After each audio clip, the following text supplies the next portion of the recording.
Hi, I'm Adam and welcome back to First Man Photography. Today I want to share with you something to avoid at all costs that I was reminded of this week where I absolutely did not practice what I preach.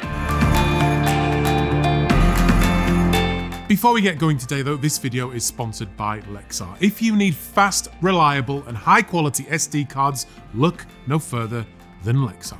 We're heading out and about in a minute, but this week I was spending some time looking at the incredible work of David Ward.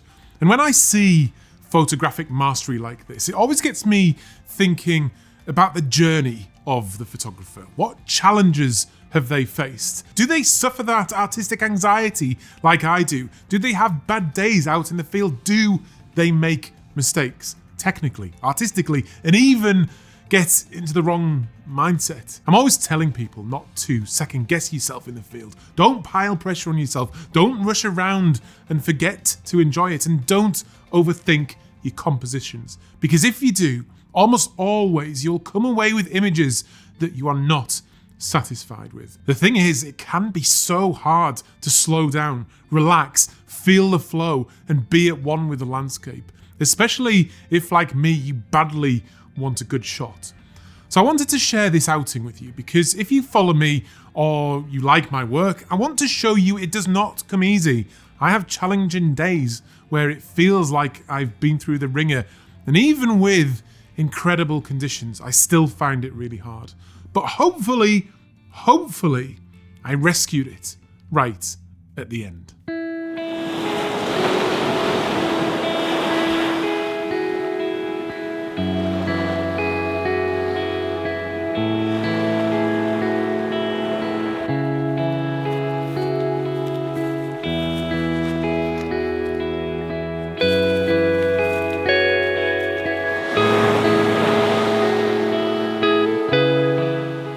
So I'm set up for my first shot, and really the first one I just want to keep it really simple as the tide comes right up to my feet.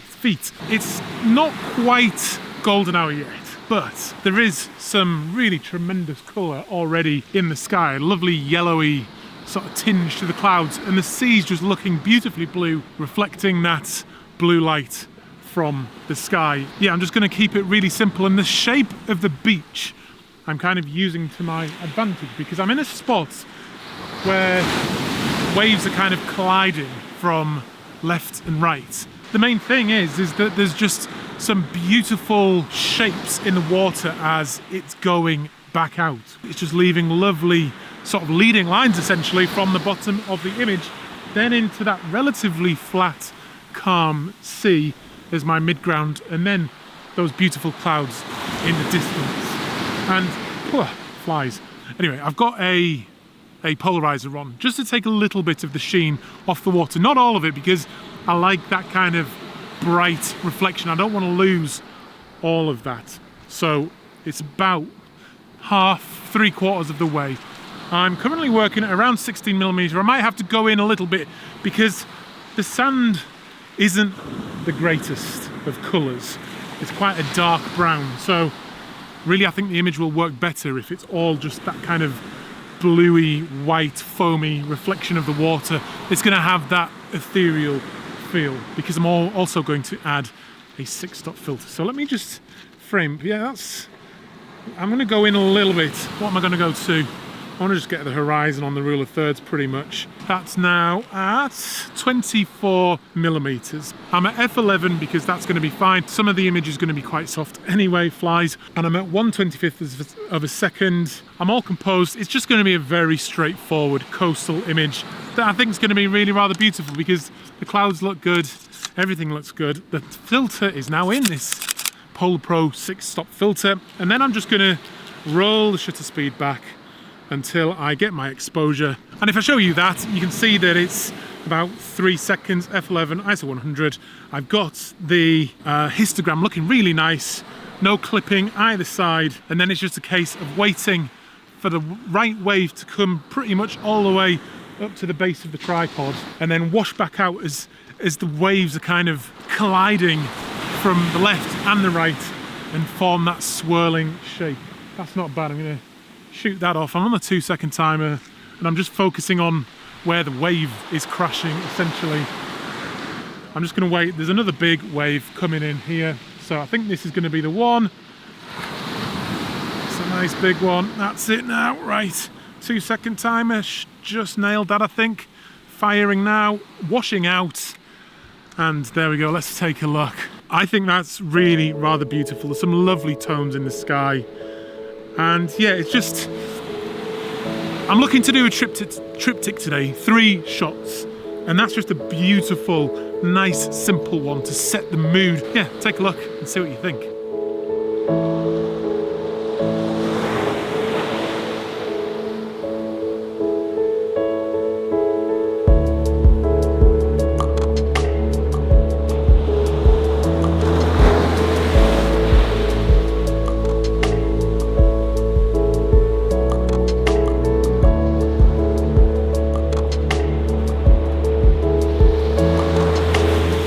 As you know, this video is sponsored by Lexar. I have been using Lexar SD cards for a very long time, and they've literally never let me down. They are fast, they're reliable, they're high quality, and Lexar make a range of cards to suit your needs, whether you need cards like this 2000X, which has a read speed of 300 megabytes a second and a write speed of 260 megabytes a second if you're doing 4K, where you're shooting wildlife and you need those fast burst rate stills. Or they make cards with really big capacities that you can just stick in your camera, forget about it, and it's just going to do everything you need it to do. Like I say, they've never let me down, even when I dropped it in the water in Wales. So go down to the link below and check Lexar out, and yeah, just give them some love for supporting this channel. Right, it's coming towards the end of the day now, and in all honesty, I am struggling a little bit because there's some lovely colour now in the sky, if you can see that. And I've got all these fantastic rock formations. But I'm just really struggling to make it into a composition. I'm really attracted to this bit here because these rocks kind of naturally lead us up to there, but I think now the tide has gone too far out. I also like that rock formation behind me there, if you can see that. Lovely shapes, and those clouds behind it are fantastic, but I'm running out of time as well because the sky is a beautiful colour, but I'm just panicking a little bit, in all honesty, because I want to get something really nice and really make the most of it. So I'm going to have another little look around. I've snapped a couple of others. I did set up one shot sort of shooting towards that way, and I photographed the birds on that rock there, but I'm not sure that's good enough for what I want. But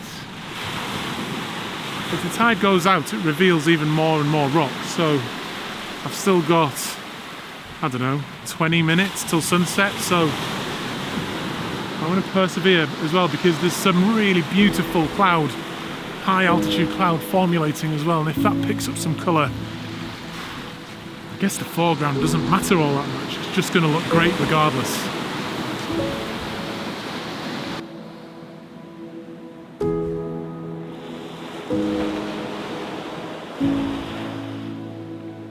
Right, so I am set up for a shot now, and I've settled down a little bit, although I'm still feeling a tad frustrated, because if you look over there, the cloud and the light is just really interesting, but I just can't figure out anything to do in the foreground.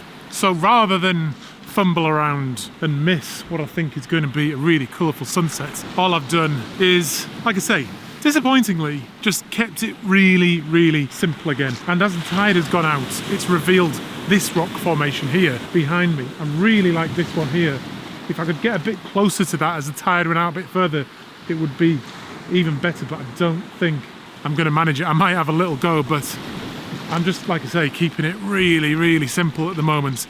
Then using this little pool in front of the camera to hopefully capture a little bit of the reflection of the colour in the sky, because the seaweed's really dark and I don't particularly love it.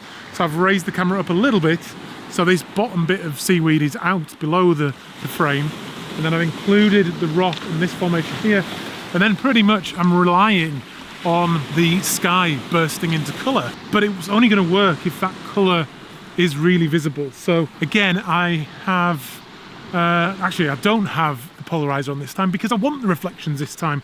I am, however, going to use the 6-stop filter again, so just slide that in. I've got it a little bit lower because, like I say, I want to be able to point the camera up to get all the colour in the sky. Then I'm going to roll the shutter speed probably around 6 seconds, and there's actually some really lovely water coming through as well and creating some swirls in this little pool in front of me. So I'm going to bracket that as well because, like I say, the seaweed's really dark, so I'm having to do a slightly longer exposure for that one. I'm at f11, should be okay because this bit of seaweed here is not in the frame. I've then boosted it to ISO 320. I might boost that a bit more to 400 because I don't want the exposure to be too long because it'll start to get a little bit silly, I think. So yeah, we'll just wait. I might play around with settings, take a few more images. Oh, but it's just such a beautiful evening. And look at the colour in the sky now. It's all around me, in fact. Just looking absolutely beautiful. I'm going to take a minute to pause because I've been trying hard with this video today. I've been trying hard with the photographs. It's not all gone according to plan, and these things never do. But I like to get a shot in the bag, so I try to keep it simple. I hope I'm coming away with 3 images today. I know I've not shown you all 3, but yeah, I'm just going to take a few deep breaths now and just soak in this moment. Sometimes when you're struggling to get your photographs, to get your compositions, you have to remind yourself to stop and enjoy it and breathe it all in and take those moments. Living the present, like I was talking about the other week, because these are the moments that count. These are the moments that boost the well-being. What more could I ask for than this right now? It's just fantastic, just fantastic. I'll see you on another video very soon.